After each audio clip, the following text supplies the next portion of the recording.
दिल के बनावे के पड़ी रामदेव बाबा से कह के। दवा दिल के बनावे के पड़ी रामदेव बाबा से कह के।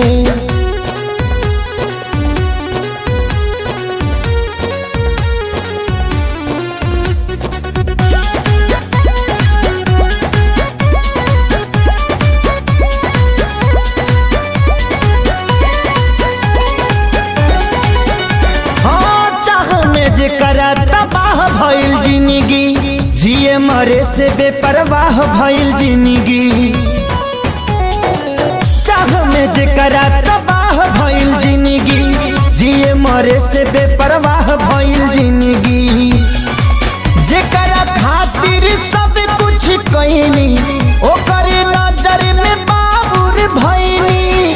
दिल के गिरल दीवार हमर ढाह के हो गिरल ढाह के। दवा दिल के बनावे के पड़ी रामदेव बाबा से कह के। दवा दिल के बनावे के पड़ी रामदेव बाबा से कह के।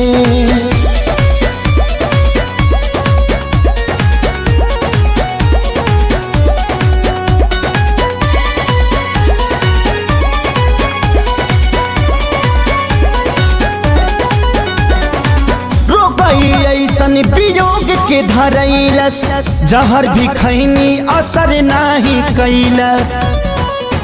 हार गई ऐसन वियोग के धरैलस जहर भी खैनी असर नाही कैलस।